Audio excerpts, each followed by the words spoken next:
우리는 영적인 존재들입니다. 그 말은 뭐냐면 영적인 필요가 있다는 거예요.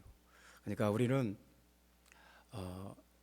육체만 있는 존재가 아니라 영도 같이 있는 존재라서 먹는 거 가지고 뭐 이렇게 의식주만 있다고 그래서 다 끝나는 게 아니에요. 영적인 필요가 있고 영적인 공급이 있어야 이상하게 그래야 행복하고 그럴 때 마음에 기쁨을 얻고 자유를 얻습니다. 그래서 그 인간의 머릿속에서 나온 지식과 아니면 어떤 과학 기술과 또 첨단 문명으로 우리는 만족할 수가 없어요. 이 어떤 지식과 사상과 어떤 과학 기술과 또 나날이 발전해가는 이 첨단 문명이 우리를 행복하게 할 수 없고 우리를 만족하게 할 수가 없는 것이 분명해요. 왜냐하면 우리는 영적인 필요가 있는 영적인 존재들이기 때문이에요. 그러니까 희한하게 우리는 육적인 존재이면서 영적인 존재예요. 근데 사람이 영적인 필요가 너무 중요하고 영적인 그 필요가 얼마나 갈급하냐면 정말 자기가 영적인 공급을 받을 때를 찾지 못하면 아무 것이나 붙잡고 네가 나의 하나님이 되어다오. 오늘부터는 너를 통해서 내가 영적인 공급을 받겠다. 그렇게 하게 돼요. 그래서 아무 것에게나 영적인 어떤 의미를 부여하고 그것을 통해서라도 영적인 공급을 받기를 원해요. 동네 고목나무라도 이것이 우리의 동네의 수호신이다. 그래서 막 1년에 한 차례씩 그 고목나무 앞에서 온 동네 사람들이 다 모여서 술과 고기를 바치고 막 제사를 지내지 않습니까? 그런 것들이 다 뭐겠어요? 아무 것에게라도 굴복하고 경배하고 내 영적인 필요를, 내 영적인 보호와 위로와 안위를 채워다오. 사람은 그런 존재예요. 영적인 필요가 너무 중요하고 너무 갈급하다 보니까 그냥 아무 것에게나 붙잡고 네가 오늘부터 내 하나님이다. 내 영적인 필요를 채우는 하나님이다. 그것을 붙잡고 의지하려고 그래요. 태양에다 대고 기도하는 것은 또 어떻고요? 또 정월 대보름에 보름달 보고 소원을 비는 사람들은 어떻습니까? 또 강을 신으로 숭배하는 사람들도 있고 바다를 숭배하는, 바다에 무슨 신이 있다고, 바다 속에 무슨 용왕이 있다고 바다에다가 또 제사 지내는 사람들은 얼마나 또 많습니까? 그러니까 이런 것들을 보면 사람은 영적인 존재예요. 그리고 마땅히 하나님을 찾지 못하면 아무 것이라도 붙잡고 거기서 영적인 공급을 받으려고 하는 그런 존재예요. 그러니까 자명해요. 인간은 영적인 존재예요. 근데 우리는 이제 본문에 보면 본문 2장 2절 말씀 보면 호련히 하늘로부터 그렇게 말씀이 나옵니다. 하늘로부터, 갑자기 하늘로부터. 그러니까 하늘로부터 공급받는 것이 있어야 돼요. 우리는 하늘 그러면 대기권에 있는 하늘만 생각하는데요. 영어에는 두 가지예요. 스카이가 있고 그리고 헤븐이 있어요. 헤븐은 하나님이 계신 하늘, 영적인 하늘을 말하고 스카이는 그냥 우리 눈에 보이는 하늘을 말해요. 여기서 하늘로부터는 헤븐입니다. 하나님이 계신 하늘. 하나님을 통해서만 우리는 살 수 있는 존재예요. 근데 하늘로부터 급하고 강한 바람 같은 소리가 있었고 온 집에 그 바람 같은 소리가 가득했어요. 그러니까 우리는 하늘로부터 어떤 영적인 공급이 있을 때 살 수 있는데 번개가 번쩍이듯이 하늘이 열리고 성령이 임했다는 것이 오늘 본문의 말씀이에요. 이 눈에 보이는 이 세상이 있고 눈에 보이지 않는 그 영적인 세계가 있는데 하나님의 그 하늘이 열릴 때 우리는 조심해야 돼요. 그러니까 영적인 세계가 우리에게 다가올 때, 영적인 세계가 우리에게 임할 때 우리는 조심해야 돼요. 그러니까 오늘 본문의 말씀에 보면 이제 5절 말씀에 그때에 경건한 유대인들이 이런 경건한이라는 말씀이 나오는데요. 이 경건한이 뭐냐면 헬라어는 조심스러운이에요. 아주 조심스러운, 아주 조심하는. 예, 그러니까 하늘이 내게 닥쳐올 때, 하나님의 그 하늘이 내게 임할 때 경건한 사람이 되는 것이 참 중요해요. 그러니까 하나님 앞에서 사람은 두 종류예요. 경건한 사람이 있고 경솔한 사람이 있어요. 그 성경에 보면 하나님의 임재 앞에 경건하지 않다가 그냥 이상하게 죽는 사람들이 있어요. 그 민수기에 보면 민수기 3장 4절 말씀에 아론의 두 아들 나답과 아비후가 하나님 앞에 제사를 드릴 때 딱 정해진 불을 가지고 제사를 드려야 되는데 다른 불을 가져다가 하나님께 제사를 드려요. 그래도 되지 않습니까? 똑같은 불 아닙니까? 근데 하나님이 제사 드릴 때는 이 불로 제사를 드려라. 근데 그냥 자기 임의로 하는 거예요. 자기 생각대로 다른 불을 가져다가 하나님께 제사를 드렸어요. 그 결과 그러면 안 됩니까? 그게 무슨 큰 문제입니까? 그런데 나답과 아비후가 그 자리에서 즉사했어요. 성경은 그런 사건이 있었다는 걸 말을 해요. 이게 무슨 얘기냐면 하나님의 임재 앞에 들어갈 때는 경건해야 된다는 거예요. 조심해야 된다는 거예요. 그렇지 않겠습니까?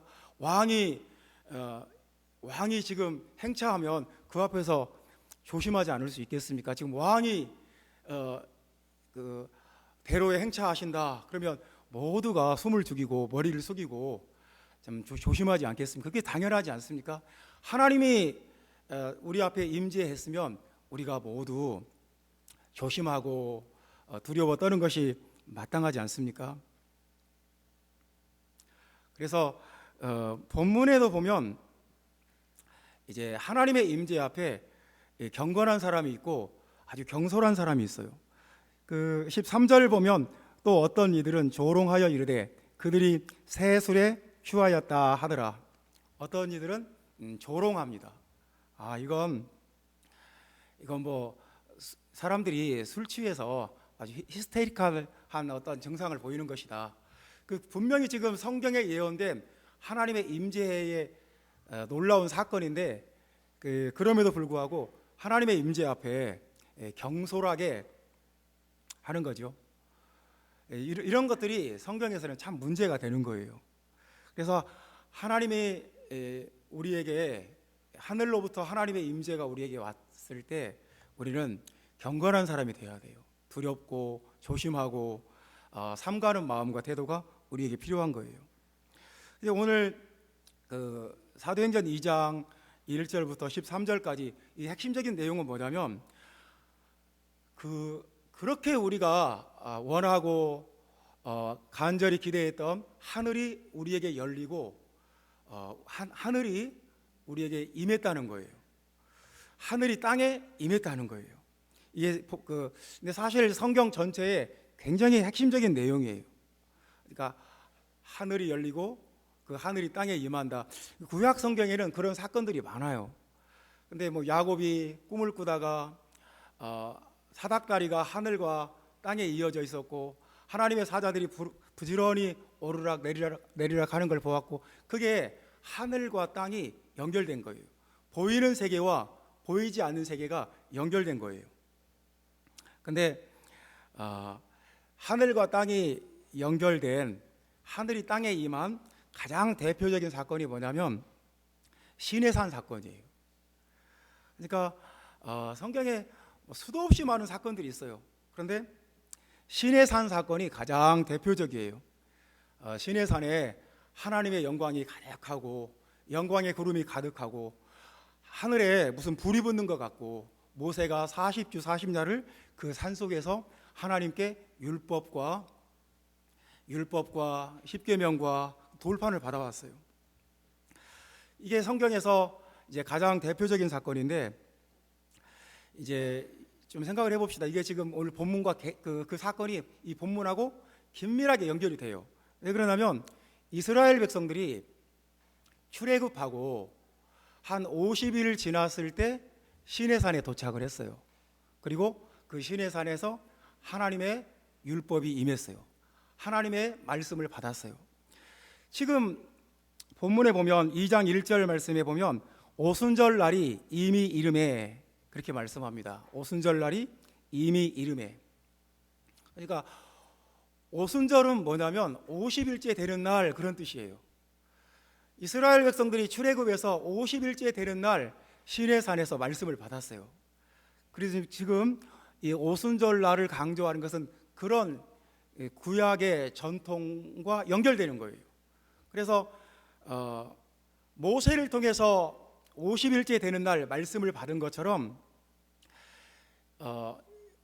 예수님의 12제자와 120명의 성도들이 50일째 되는 날, 이 무교절 첫날부터 50일째 되는 날, 오순절 날 하나님의 성령을 받았다는 거예요. 이렇게 지금 구약하고 신약을 연결하고 있어요.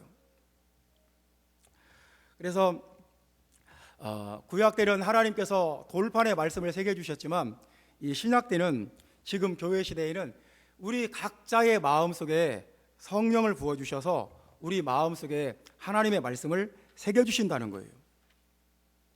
그래서 오늘 본문에 사도행전 2장이 굉장히 중요한 것은 하늘로부터 하나님의 성령이 이 땅에 있는 사람에게 임한 사건이고 중대한 사건이고,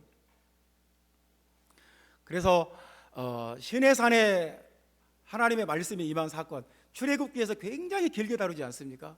그러니까 이스라엘 백성들이 50일 만에 이 시내산에 도착해서 말씀을 받을 때까지 50일인데 시내산에서 1년 동안을 머물러요. 그리고 출애굽기, 레위기 전체는 그 시내산에서 받은 말씀 전체예요. 그래서 그 출애굽기, 레위기, 민수기, 신명기, 여기서 이 말씀 속에서 시내산에서 머물렀던 그 기간에 대한 내용이 가장 많아요. 오늘 이 사도행전 2장은 성경이 굉장히 중요한 내용을 말씀하시는 겁니다. 이 사건이 얼마나 중요한 사건이냐면 하나님께서 이것을 공개적으로 이 사건이 벌어지게 하세요. 어디 그냥 귀퉁이에서 사람들 없는 데서 아주 그냥 신비스러운 사건이 갑자기 벌어진 것이 아니라 모든 사람들이 아는 곳에서, 전 세계 모든 사람들이 모인 곳에서 이 사건이 벌어져요. 그러니까 성령이 강림한 이 사건이 언제 벌어지냐면 유대 역사상 가장 중요한 절기인 오순절날 이 사건이 벌어집니다. 이 시간적으로 볼 때 그렇고, 그리고 장소도 그래요. 예루살렘 한복판이에요. 예루살렘은 예나 지금이나 중요한 장소고 이슈의 중심이에요. 이 중요한 장소에서 사건이 벌어져요. 그리고 이 중요한 사건들을 보게 하려고 전 세계 사람들이 다 모였어요. 오늘 본문에 보면 9절부터 11절까지 15개의 지역이 나옵니다. 근데 이 15개 지역은 그 당시 전 세계를 말해요. 그러니까 5절 말씀에 보면 천하 각국으로부터 왔다 그런 말씀이 있는데요, 천하 각국에서 온 사람들이에요. 그러니까 우리는 지금 전 세계를 분류할 때 5대양 6대주로 분류합니다. 그건 전 세계예요. 그냥 올림픽 같은 거 하면 전 세계 5대양 6대주가 다 모여서 어떤 이벤트를 하지 않습니까? 그런 것처럼 이 오순절 날 예루살렘에 5대양 6대주에 있는 사람들이 다 모인 거예요. 동방 오리엔트, 메소포타미아 문명에서 모였고, 비옥한 소승달 지역에 있는 사람들이 모였고, 나일강 문명에 있는 사람들이 모였고, 지중해 사람들이 모였고, 아라비아 사람들도 모였고, 그 당시 세계의 중심이었던 로마에서 사람들이 왔어요. 그러니까 이 15개 지역은 그 당시 사람들이 알고 있었던 5대양 6대주예요.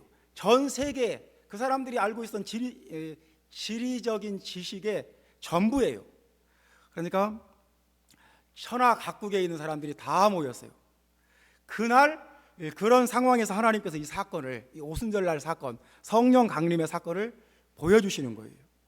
그래서 성령이 임한 사건이 3절 말씀에 보면 그들에게 보였고, 4절 말씀에는 성령이 말하게 하심을 따라 말하고, 그리고 성령 받은 사람들이 말하는 것을 들었다는 말이 3번 나와요.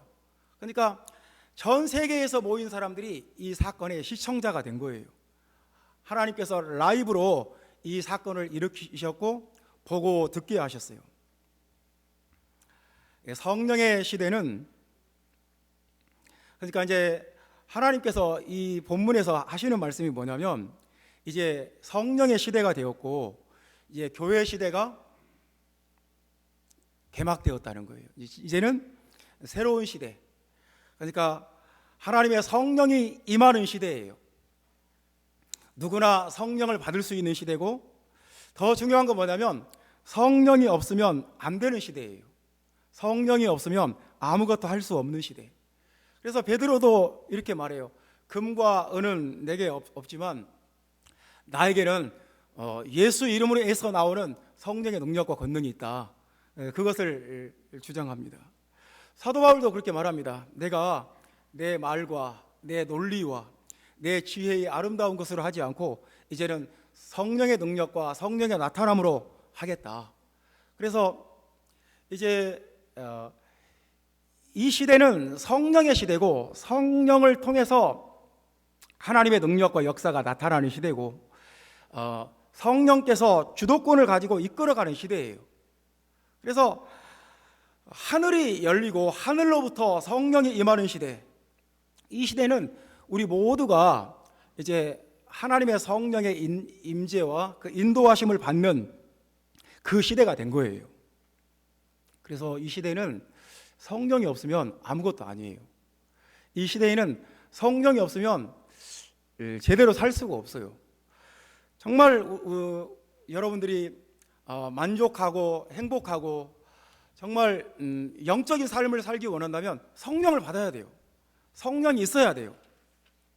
그래서 오늘 본문이 우리에게 이제 주시는 말씀은 뭐냐면, 하늘로부터 성령이 우리에게 임하면 어떤 현상이 나타나느냐, 어떤 징조가 있느냐 하는 말씀입니다.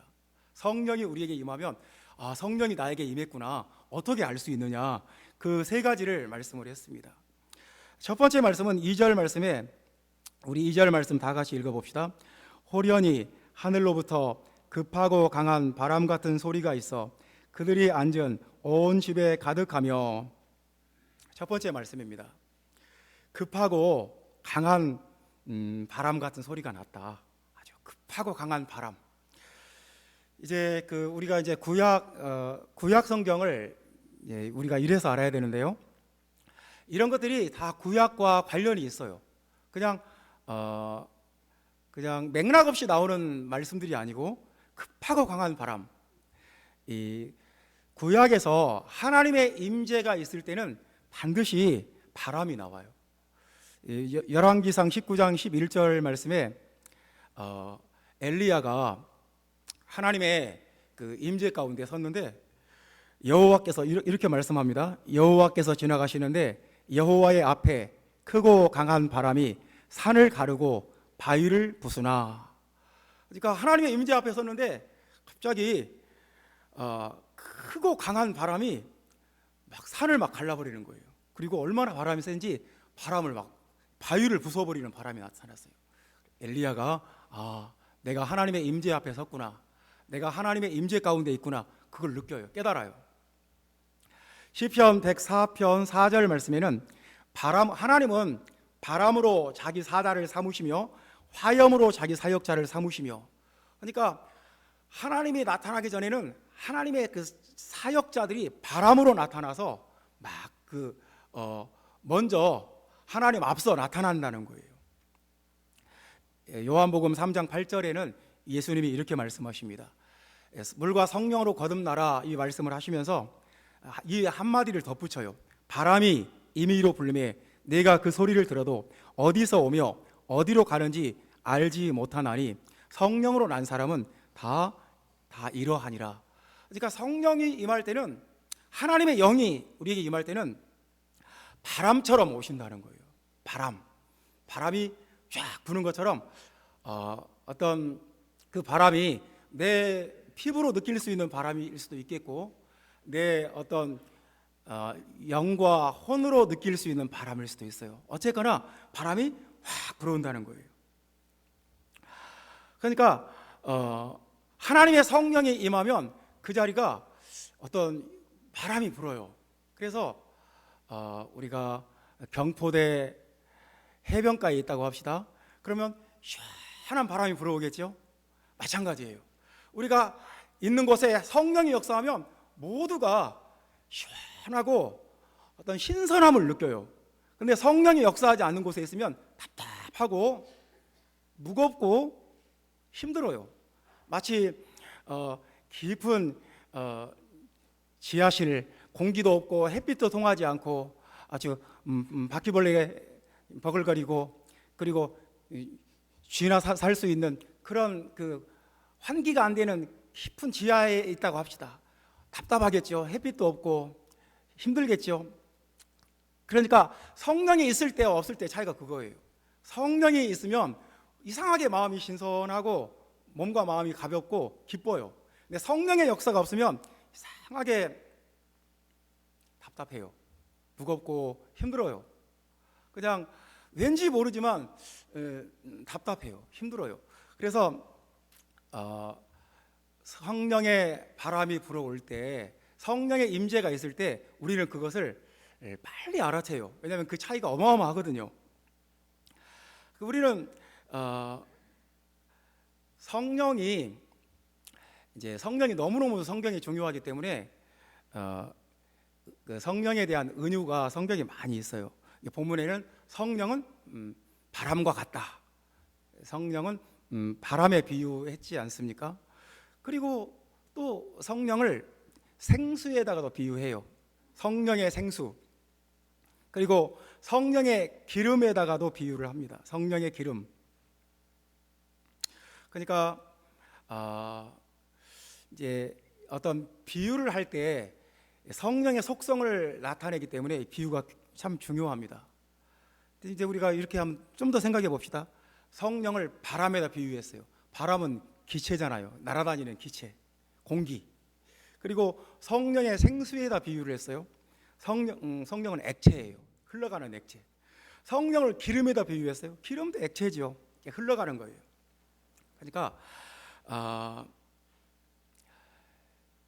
성경에 돌이 많이 나오는데 흰 돌이 나오고 반석도 나오고, 근데 성령을 한 번도 고체에다가 비유하지 않아요. 성령을 어떤 돌이나 어떤 고정된 어떤 형태에다가 비유하는 것은 한 번도 없어요.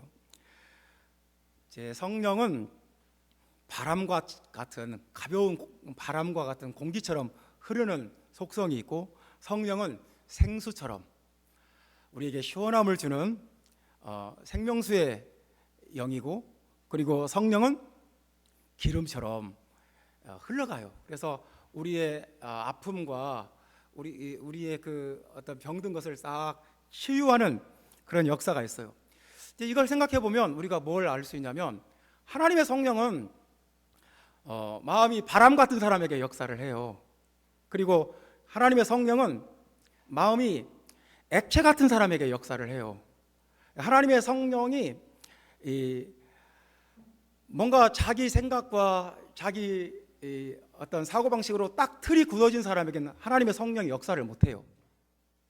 그 이상하게 하나님의 영이 마음이 공기처럼 가벼운 사람에게는 쉽게 역사하고, 마음이 액체처럼 이렇게 고정되지 않은 사람에게는 쉽게 역사를 해요. 근데 마음이 돌처럼 딱 굳어진 사람에게는 하나님의 성령이 전혀 역사할 수가 없어요. 하나님의 성령은 바람이에요. 하나님의 성령은 생수예요. 그래서 하나님의 성령은 물이 낮은 곳으로 흘러가는 것처럼 항상 하나님의 은혜를 사모하고 하나님의 은혜를 간절히 찾고 이런 사람에게 흘러 들어가요. 그래서 하나님의 성령이 언제 어디서 누구에게 역사할지 우리는 아무도 예상할 수가 없어요. 근데 확실한 것은 뭐냐면, 확실히 아는 것은 물이 낮은 데로 흘러가듯이 그리고 마음이 돌 같지 않은 사람에게 하나님의 성령은 흘러 들어가고 역사를 해요. 그러므로 우리가 어떤 사람이 되어야 되겠어요? 우리 마음이 하나님 앞에 돌같이 굳어 있는지, 아니면 하나님의 성령에 대해서 민감하고 하나님의 성령을 간절히 찾고 하나님의 성령 없이는 우리 살 수 없다고 고백하고 성령의 임재를 간절히 구하는 사람이 되어야 할지, 어떤 사람이 되어야 될지 우리 하나님 앞에 스스로 생각해 봐야 되겠습니다. 두 번째 말씀은 이제 3절 말씀 다 같이 읽어보겠습니다. 마치 불의 혀처럼 갈라지는 것들이 그들에게 보여 각 사람 위에 임하여 있더니, 이제 두 번째, 하나님의 임재가 있을 때 어떤 사인이 있느냐, 어떤 현상이 있느냐, 불의 혀같이 갈라지는 것이 있다는 말씀입니다. 그러니까 이제 불은 어떤 물리적인 현상이에요. 열이기도 하고 불이기도 하고, 산소가 어떤 그 물체와 함께 산소가 타는 거죠. 그래서 이제 불을 굉장히 시각적으로 묘사를 했어요. 불이 마치 혀처럼 갈라지는 혀처럼 막 이글이글 타오른 그 불이 각 사람 위에 하나씩 머물러 있었다. 그래서 그 구약 전통에서도 불은 하나님의 임재를 나타내는 강력한 사인이에요. 그러니까 모세가 미디안 광야에 있을 때 떨기나무가 앞에 있는데 그 떨기나무에 갑자기 불이 붙었어요. 근데 그 떨기나무가 사라지지 않는 거예요. 깜짝 놀랐어요. 어떻게 이런 일이 있을 수 있나. 출애굽기 3장 2절에 불이 붙었을 때 모세는 그곳에서 하나님의 임재를 봐요. 하나님이 이곳에 임재했구나. 그리고 자기 발에 신발을 벗고 경건하게, 굉장히 조심해요. 하나님의 임재 앞에 굉장히 경건하게 엎드려서 하나님의 말씀을 들어요. 출애굽기 25장 17절에도 시내산에 모세가 올라갈 때 산 위에 여호와의 영광이 나타나고 이스라엘 자손의 눈에 맹렬한 불 같은 것이 보였어요. 그러니까 그걸 보고 저 산에 하나님의 임재가 있구나. 그러니까 구약에서 불이 임했다는 것은 하나님의 임재를 나타내는 강력한 사인이에요. 성령은 불과 같이 우리에게 임하는데, 그 불은 그 성경에서 더러운 것들을 다 제해해버리는, 딱 태워서 정결케 하는 그런 작용을 해요. 그러니까 여러분, 구약 때 번제를 생각해 봅시다. 사람들이 양이나 염소나 소를 가지고 하나님 앞에 와요. 그리고 자신의 죄를 고백하고 자신의 죄를 그 짐승에게 전가를 시켜요. 그러면 제사장이 그 짐승을 잡아서 하나님 앞에 제사를 드리는데 번제를 드려요. 번제. 태워서 제사로 드리는 거예요. 태워서. 그러니까 이제 내가 내 죄 때문에 짐승을 끌고 왔는데 그 짐승을 잡아서 불로 태워버리는 그 장면을 보면 이제 사람들은 뭘 느끼겠어요? 내 죄가 저렇게 무서운 거구나. 저렇게 죄를 불로 태워야만 되는 거구나. 참, 이 죄가 간단치 않구나. 죄를 용서받기가 이렇게 힘들고 어떤 무고한 생명이 대신 죽어야 되고 참 쉽지 않구나. 그러니까 번제를 드릴 때마다 상징적으로나 어떤 영적인 의미로 죄를 불로 태워버린 거예요. 이사야도 하나님의 임재 앞에 갔을 때 자신이 입으로 지은 죄가 있는 거예요. 자신이 말로 지은 죄가 있는 거예요. 그래서 내가 어떻게 하나님 앞에 나갈 수 있나? 나는 도저히 하나님 앞에 나갈 자신이 없다. 그랬을 때 천사 하나가 핀 숯불 하나를 들고 와서 이렇게 말합니다. 이것이 내 입에 닿았으니 내 악이 제하여졌고 내 죄가 사하여졌느니라. 그러니까 어떤 불이 붙었을 때 불로 태워야만 되는 죄는 그런 거예요. 내 죄가 제하여졌고 사하여졌느니라. 불로 태웠으니까. 그래서 이제 여기서 우리가 알 수 있는 것은 뭐냐면 인간의 마음속에 있는 죄는 간단하지가 않아요. 인간의 마음속에 있는 죄는 이게 얼마나 뿌리가 깊고 얼마나 이게 끈적거리고 쉽지 않아요. 쉽게 깨어지지도 않고 쉽게 없어지지도 않아요. 그래서 하나님의 성령의 불로 태워야만 되는 죄예요. 인간의 마음속에 있는 죄는 정말 상상을 초월할 만큼 이 생명력도 길고 쉽게 끊어지지도 않고 쉽게 깨지지도 않아요. 계속 인간을 괴롭히고 인간을 망하게 만들어요. 그래서 인간의 마음속에 있는 죄를 태워버리고 소멸시키는 능력은 성령의 불밖에 없어요.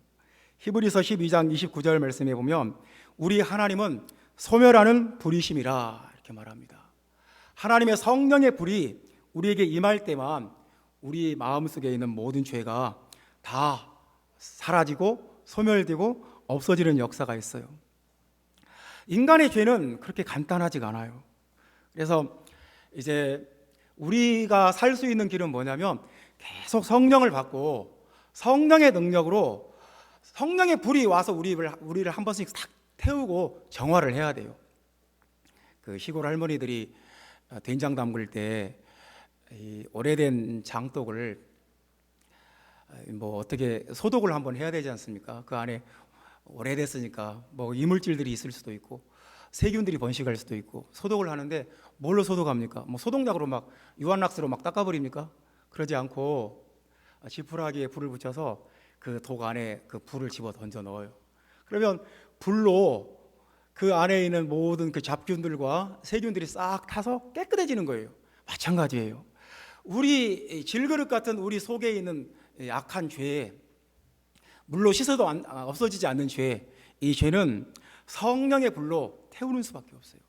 그래서 사람은 두 가지예요. 계속 성령의 불로 정화되고 깨끗해지고 변화되는 사람이 있고 계속 그 죄에 묶여 사는 사람이 있고 둘 중에 한 가지인 거예요.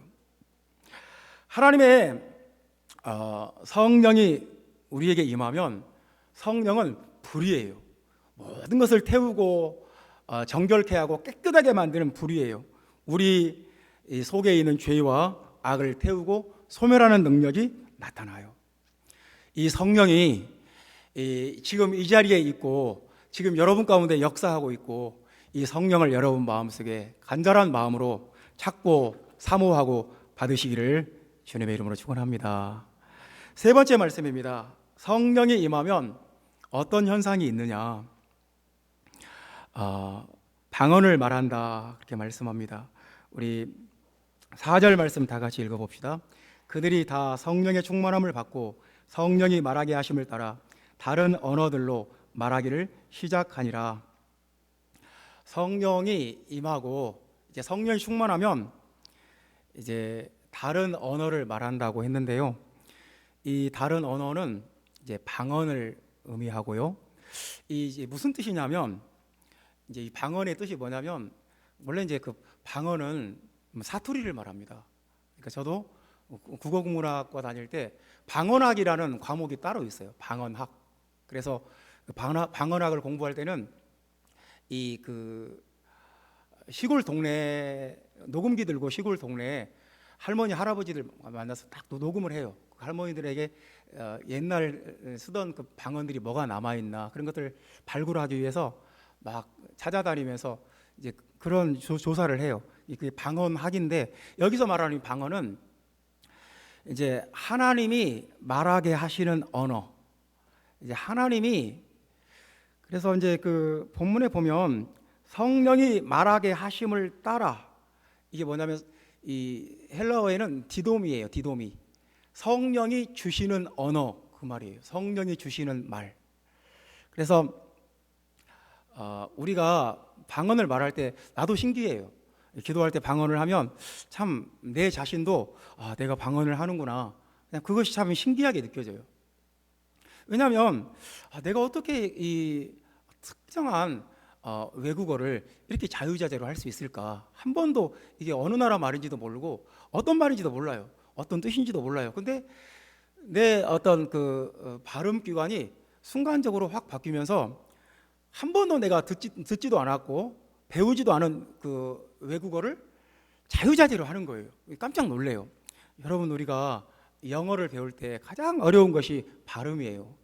아무리 노력해도 그 원어민처럼 발음이 유창하게 나오질 않아요. 그렇지 않습니까? 여러분, 우리가 영어 배울 때 R 발음 배우기가 얼마나 어렵습니까? 근데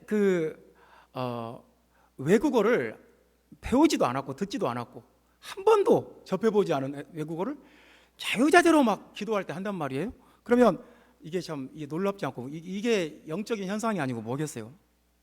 예, 성령께서 우리에게 임하면 방언을 하게 돼요. 이 방언은 혀라는 뜻도 있고 말이라는 뜻도 있고 입술이라는 뜻도 있고 언어라는 뜻도 있어요. 그러니까 우리 발음기관 전체, 우리 언어 전체를 말하는데 하나님이 하게 하시는 말, 하나님이 시키는 말, 하나님이 주시는 말이에요. 그래서 형제자매 여러분, 방언을 하는 것은 특별한 거예요. 성령이 임하면 방언을 하는 것이 가장 일반적이에요. 그래서 형제자매 여러분, 방언하는 역사가 여러분들한테 많이 일어나기를 바랍니다.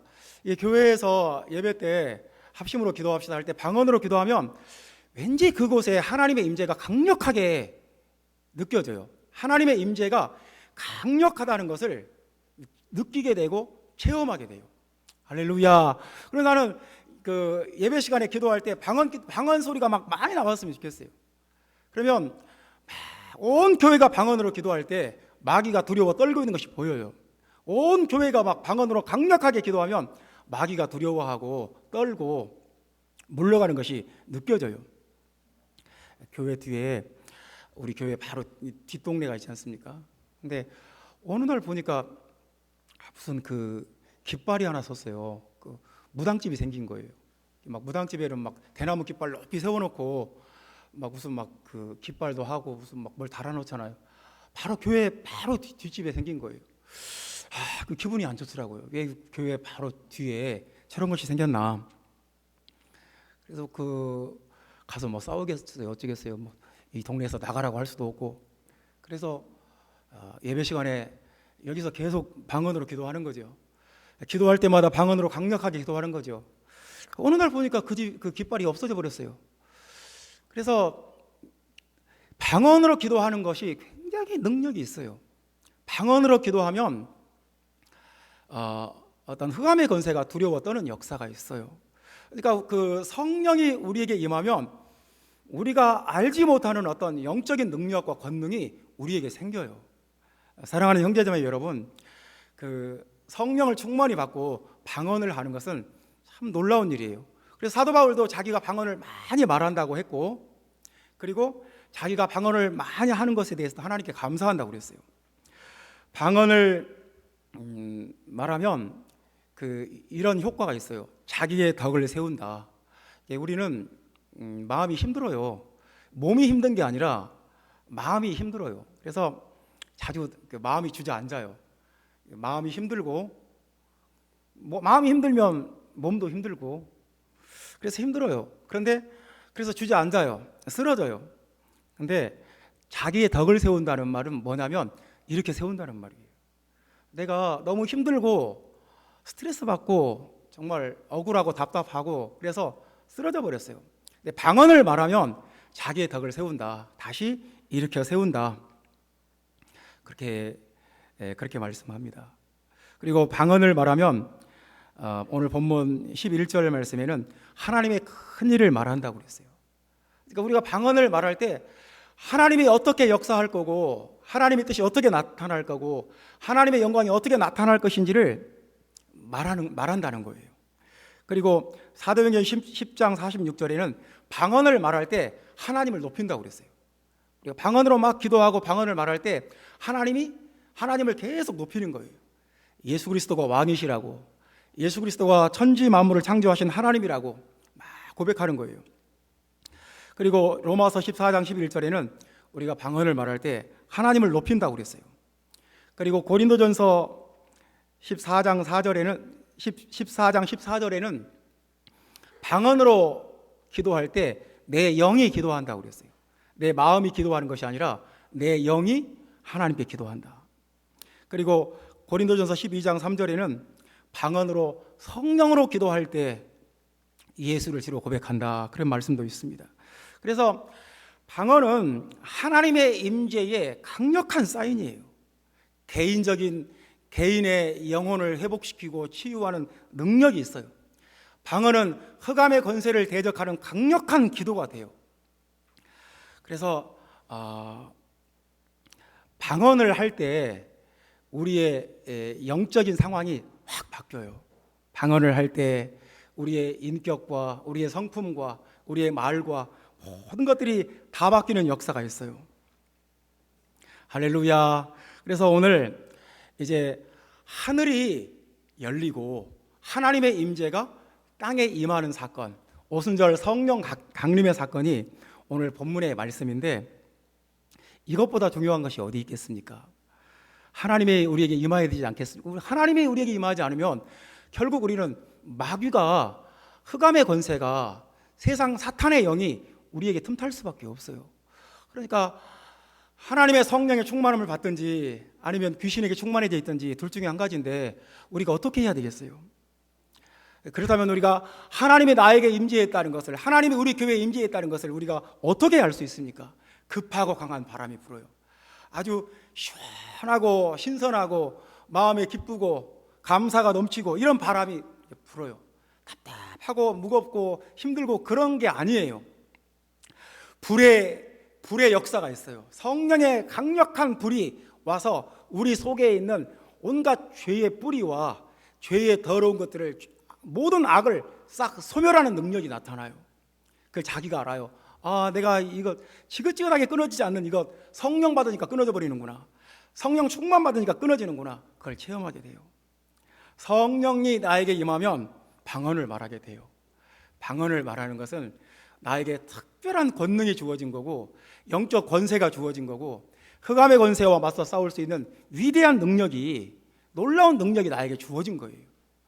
우리가 이 세상에 살면서 추구하고 사모하고 붙잡아야 될 것들이 많이 있지만 하나님의 임재를 사모해야 되지 않겠습니까? 그래서 예수님이 부활하시고도 계속 하셨어요. 성령을 받으라고, 성령을 충만히 받으라고, 성령 받기를 사모하라고, 성령을 간절히 원하라고. 우리가 무엇을 원하고 무엇을 사모하고 무엇을 추구해야 되겠어요? 무엇에 목숨을 걸어야 되겠어요? 성령 받기를 원하고 성령의 임재 속에 들어가기를 사모하는 하나님의 종들이 되어야 되지 않겠습니까? 그렇게 되기를 주 예수님의 이름으로 축원합니다. 기도하겠습니다. 주 예수님,